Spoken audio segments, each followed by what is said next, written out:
अब बात करते हैं सेकेंड इंपॉर्टेंट लेसन की फोटोग्राफी में, जिसे बोलते हैं फोकसिंग। कभी कभी आपने देखा होगा जब आप फोटो लेते हो तो आपका मेन सब्जेक्ट होता है वो शार्प नहीं आता।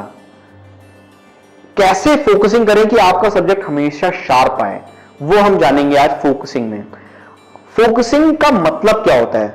फोकसिंग का सिर्फ एक ही मतलब होता है, कैमरा और सब्जेक्ट के बीच का डिस्टेंस कैलकुलेट करके कैमरे को बताना। मतलब वो कितने फीट दूरी पे है या कितने मीटर दूरी पे है आपस में।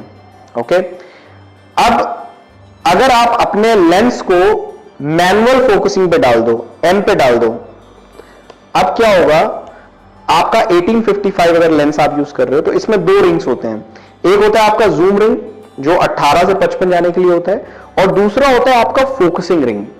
ये क्या करता है, आपका सब्जेक्ट को क्लियर करता है, राइट। अब आप ऐसा करो, अपने व्यू फाइंडर से लगा के देखो और मैनुअल फोकसिंग से किसी सब्जेक्ट को बिल्कुल शार्प करके देखो।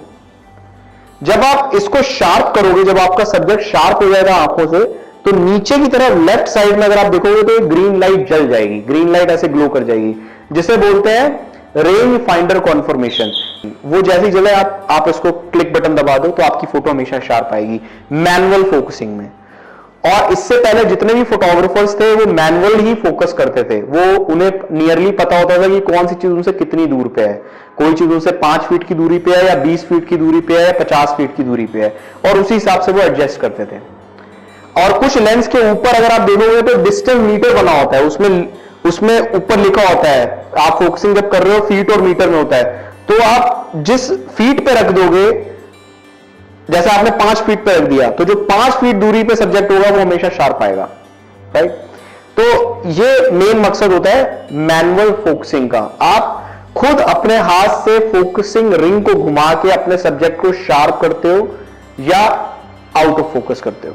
अब आप लेंस को ऑटो पे डाल दो। ऑटो पे डालने का मतलब है कि अब आपने अपने कैमरे को बोल दिया कि मुझे ऑटो फोकसिंग यूज करनी है, आप खुद फोकसिंग रिंग नहीं मूव करोगे। अब निकॉन कैमरास में एक तरीका होता है कैसे फोकसिंग की जाती है।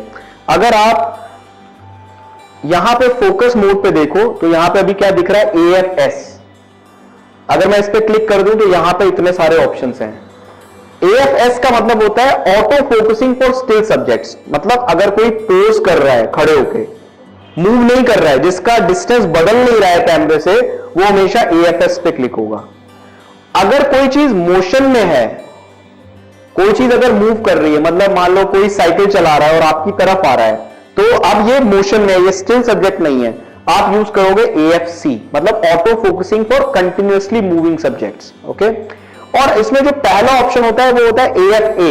AFA बेसिकली स्विचिंग मोड होता है, जब आपको पता ना हो कि ये सब्जेक्ट एकदम से मूव करने लग जाएगा या एकदम से रुक जाएगा, तो आप AFA पे डालते हो तो क्या करता है, AFS से AFC पे अपने आप कैमरा स्विच करता है। लेकिन मैं आपको एज अ फोटोग्राफर आपको सजेस्ट नहीं करूंगा कि आप इसको यूज करो।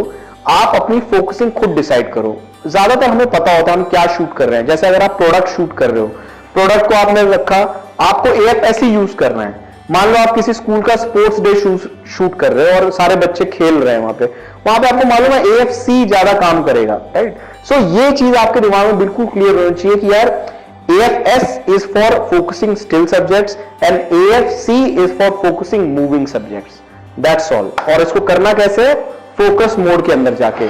जो थोड़े से एडवांस लेवल के कैमराज होते हैं उनमें आप देखोगे तो लेफ्ट साइड में यहां पे जहां पे ऑटो फोकसिंग है वहां पे एक बटन होता है, उसको आप दबाओगे और पीछे वाला रिंग घुमाओगे तो ये AFS और AFC में चेंज करते हैं, तो उस हिसाब से आप लगा सकते हो।